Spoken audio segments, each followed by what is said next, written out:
All right, so his second poem, Not They Who Soar. Not they who soar, but they who plod their rugged way, unhelped to God.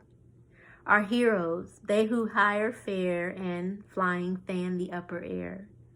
Miss all the toil that hugs the sod, 'tis they whose backs have felt the rod, whose feet have pressed the path unshod, may smile upon defeated care, not they who soar.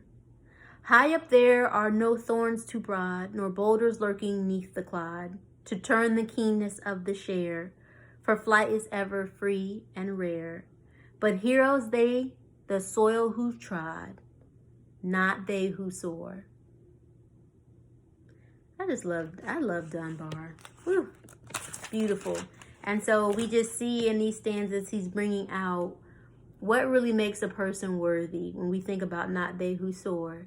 Who is valued, and how beautiful in this poem. He's saying it's not the people that we think we should value or lift up, but it's the people who work the hardest. The real heroes are those who sacrifice. And wow, that's just like a great message considering what we're going through now with the pandemic and the people that we have on the front lines.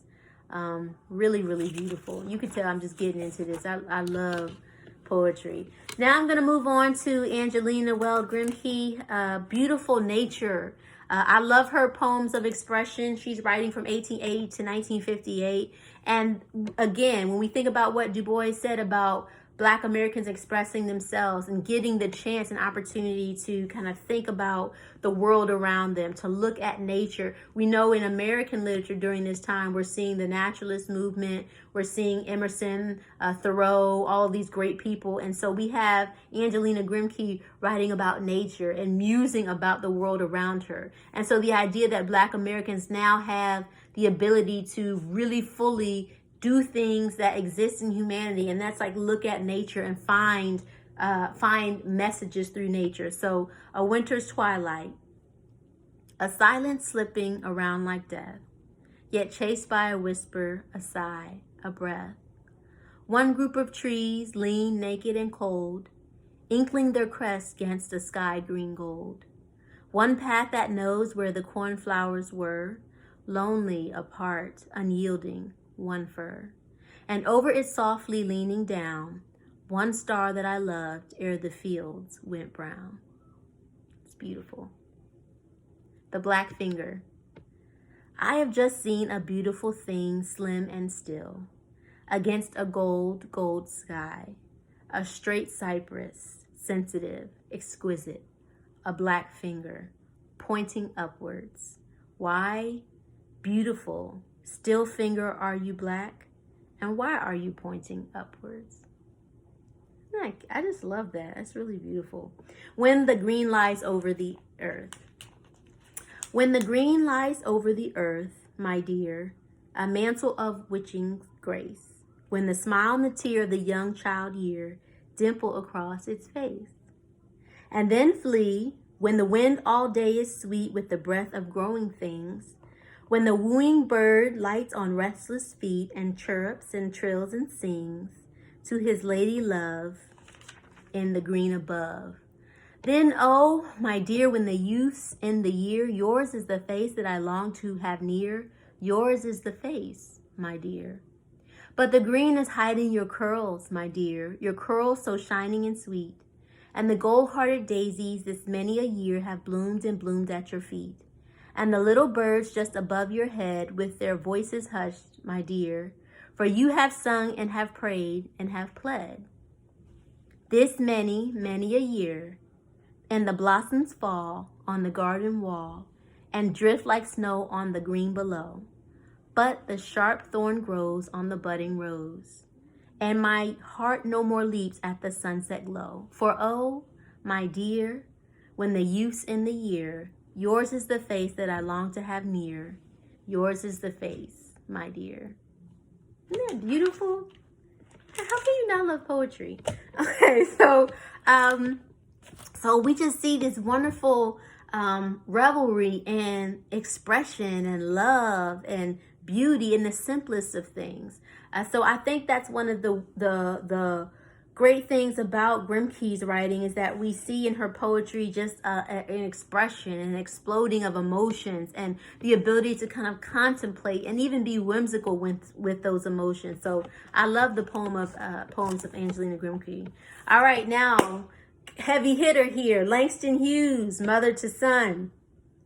I had to read this because it's quintessential Langston Hughes. 1922. Well, son, I'll tell you, life for me ain't been no crystal stair. It's had tacks in it and splinters and boards torn up and places with no carpet on the floor, bare. But all the time I's been a-climbing on and reaching landings and turning corners and sometimes going in the dark where there ain't been no light. So boy, don't you turn back. Don't you set down on the steps 'cause you find it's kinda hard. Don't you fall now, for I's still going, honey. I's still climbing. And life for me ain't been no crystal stair. Gosh, you just love Hughes. You just love it. You just love it. Okay, and then Danse Africaine.